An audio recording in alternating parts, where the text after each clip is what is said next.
नमस्कार दोस्तों। जैसे ही संसद का सत्र शुरू होता है वैसे ही राहुल गांधी जी ट्रेंडिंग में आ जाते हैं।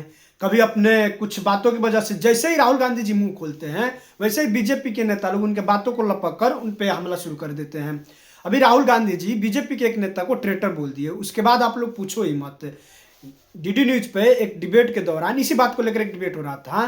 कांग्रेस प्रवक्ता के सामने एंकर ने भयंकर कांग्रेस की पोल खोल दी। आप लोग खुद ही देखिए। ट्रेटर उसे कहते हैं जो देश के साथ उसके इंटरेस्ट के खिलाफ काम करे। तो यह उनके जो देश के प्रति प्रतिबद्धता, एक कैबिनेट मिनिस्टर, एक जो सिख धर्म से जुड़े हुए एक महत्वपूर्ण व्यक्ति को आप ट्रेटर कह रहे हो, पूरी कौम को बदनाम करने का काम कर रहे हो कि आप एंटी नेशनल हो ना। गद्दार की बात नहीं है ये। गद्दार जो उसका ट्रांसलेशन कर रहे हैं ये गलत है। वो ट्रेटर का मतलब होता है देश के खिलाफ काम करने वाले। तो इन्होंने वही कहा है। और नहीं तो बताएं, स्पष्ट करें। किस तरह से प्रोवोक कर रहे हैं आप? किस तरह से एक कैबिनेट मिनिस्टर को पार्लियामेंट में एक एक करके संदीप त्रिपाठी, एक मिनट आ रहा हूं मैं। संदीप त्रिपाठी आपको मौका दे रहा हूं, एक एक करके दोनों की आवाज बंद कीजिए प्लीज। दोनों की आवाज बंद कीजिए। देखिए, संसद भवन में जो कुछ होता है वो डिबेट को भी उसी तरह से अखाड़ा मत बनाइए। मैं दोनों को वक्त दे रहा हूं, दोनों अपनी अपनी बात रखिए, ठीक है। ये संसद भवन में जिस तरह की आदत पड़ गई है कि बोलने नहीं देना, एक दूसरे के ऊपर बोलना, वो यहां पर मत करिए। एक मिनट आ रहा हूं करण वर्मा। संदीप त्रिपाठी बोलिए संक्षेप में, 30 सेकेंड। देखिए सर, वो कह रहे हैं कि किसी एक मंत्री के बारे में बोला गया तो धर्म का अपमान हो गया। तो इस देश में पहले सिख प्रधानमंत्री मनमोहन सिंह जी हुए, उनके बारे में मोदी जी ने कहा था कि वो बाथरूम में बिना जो है रेनकोट पहन के नहाते, जो कि इंग्लिश में गाली है। तो आप गाली देने का काम कर रहे थे तो सिख धर्म का अपमान हुआ क्या? आपने तो सीधे अपमान किया, सीधे अपमान किया। संदीप त्रिपाठी, एक मिनट संदीप त्रिपाठी बिना संदीप त्रिपाठी सुनिए। संदीप त्रिपाठी बिना उत्तेजना में आए, ये कौन सी गालियां अंग्रेजी में रेनकोट में नहाने वाली, जरा मेरा ज्ञान वर्धन अभी इसका भी ज्ञान वर्धन उनसे ले लेते। अरे आपका नहीं, अरे गाली आप कह रहे हैं, गाली है, आप कह रहे हैं अंग्रेजी में गाली है, मेरा ज्ञान वर्धन कीजिए। रेनकोट पहनकर नहाना ये अंग्रेजी में कौन सी गाली है, मेरा थोड़ा ज्ञान वर्धन कीजिए। हिंदी में क्या, चलिए इंग्लिश का जाने दीजिए। हिंदी में क्या होता है? हिंदी में क्या होता है? किसी के बाथरूम रेनकोट पहन के नहाना का मतलब समझते हैं क्या होता है? क्या होता है? क्या होता है? ये कौन सी गाली है रेनकोट पहन के नहाना? कौन सी गाली है? मैं क्या कह रहा हूं कि मोदी जी बाथरूम में झांकने जा रहे हैं। अरे कौन सी गाली है रेनकोट पहन के नहाना? रेनकोट पहन के नहाना कौन सी गाली है भाई? अरे किसी के बाथरूम का आप जिक्र करिएगा। किसी के बाथरूम? अरे प्रधानमंत्री के बाथरूम की बात करिएगा। ओहो, किसी के बाथरूम का जिक्र कर देना। अरे किसी के बाथरूम, यहां तो लोग बेडरूम का जिक्र कर देते हैं। मैं ये याद दिला हूं, किस के बेडरूम का जिक्र करते हैं। यहां आप बाथरूम की बात कर रहे हैं। अरे बाथरूम में आदमी, सुनिए ना, बाथरूम में आदमी नहाने जाता है, किसी के बाथरूम का जिक्र करना गाली नहीं होता। ये कौन सी भाषा पढ़कर आए कि किसी के बाथरूम का जिक्र कर देना?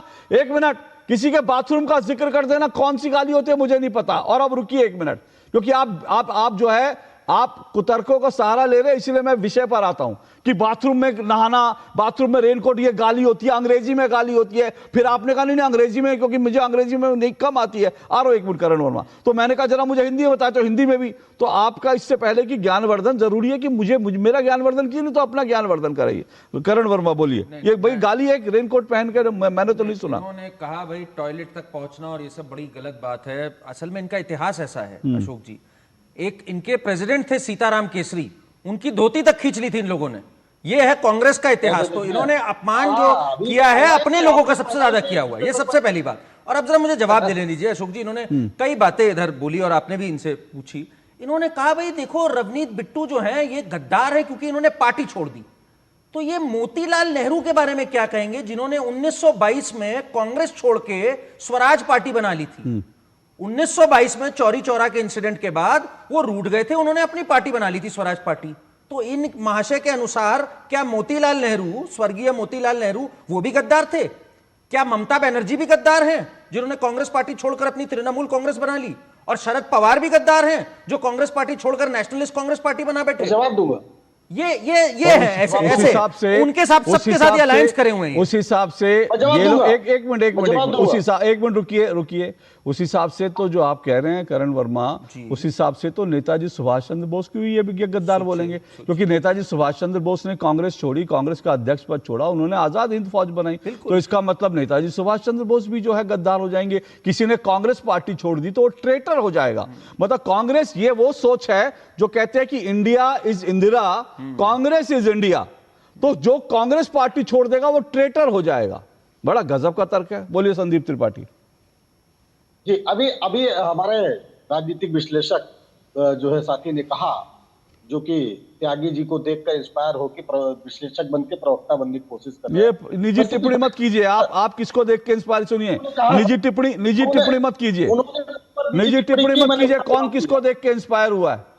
वर्मा जी ठीक है, नहीं तो मुझे सुनिए, अगर आप कहेंगे कौन किसको देख के इंस्पायर हुआ तो मुझे पब्लिक को यह बताना पड़ेगा कि आज की डिबेट पूरी आप गुरदीप सप्पल के ट्वीट को देख के इंस्पायर हुए हैं। आपने पूरा का पूरा वो जो शुरुआती बयान दिया ना, गुरदीप सप्पल का ट्वीट था, वो ट्वीट आप वही पढ़कर आए, इससे ज्यादा बेहतर रिसर्च कर सकते थे, लेकिन आपने किया क्या? गुरदीप सप्पल का ट्वीट पढ़ा और वो पढ़कर आपने सोचा डिबेट कर लेंगे। हम पढ़ते हैं, हमें मालूम है कौन आदमी क्या ट्वीट कर रहा है। तो आप किनसे इंस्पायर हुआ, कहां कहां इंस्पायर हुआ है, कहां आपने प्लेजरिज्म किया है, वो सब मैं निकाल दूंगा, अभी मत जाइए उस पर। बोलिए। नहीं, बहरहाल सप्पल जी का मैंने ट्वीट दिया, देखा भी नहीं है, ट्विटर में बहुत ज्यादा। अरे वाह, मतलब बढ़िया। मतलब आप कांग्रेस के नेताओं के ट्वीट नहीं देखते, उनके बयान नहीं देखते, ये भी गजब है। अरे सुन लीजिए, फेसबुक यूज करता हूँ, ट्विटर में बहुत नहीं चलाता हूँ, ये सच्चाई कोई भी ट्विटर पे देख सकता है। करण वर्मा जी ने कहा कि शरद पवार जी भी गद्दार है, ममता बनर्जी जी भी गद्दार है, और आप वो गए मोतीलाल नेहरू जी के पास भी गए। साहब, किसी भी जिनका आपने नाम लिया, किसी ने भी अपनी वैचारिक प्रतिबद्धता नहीं छोड़ी, किसी ने दक्षिणपंथी विचारधारा के साथ आरएसएस और भाजपा जैसे संगठन में जाने का काम नहीं किया। उन्होंने भले हमसे नाराज होकर संगठन अपना बनाया, मतलब अपना नाम कांग्रेस तक ले गए वो, मतलब एनसीपी, तृणमूल कांग्रेस नाम तक ले गए आपका वो। हाँ बिल्कुल, तो क्या हुआ? तो क्या हुआ? तो नहीं छोड़ा। अब सुनिए, मुझे एक ब्रेक लेना है। 1 मिनट रुकिए, मुझे एक ब्रेक लेना। ये जो 1 मिनट रुकिए, ये मुझे एक ब्रेक लेना, लेकिन उससे पहले मैं एक चीज कहना चाहता हूं। सिर्फ ये जो कहना कि क्योंकि दक्षिणपंथी पार्टी में चले गए, बीजेपी में चले, इसलिए गद्दार हो गए, मुझे लगता है इससे निकृष्ट सोच डेमोक्रेसी में हो नहीं सकती। डेमोक्रेसी में इससे निकृष्ट सोच नहीं हो सकती कि जो आदमी बीजेपी में चला जा रहा है। आवाज बंद करिए, आवाज बंद कीजिए, मेरा प्रोड्यूसर का निर्देश है। आवाज बंद कीजिए, मेरा प्रोड्यूसर का निर्देश है।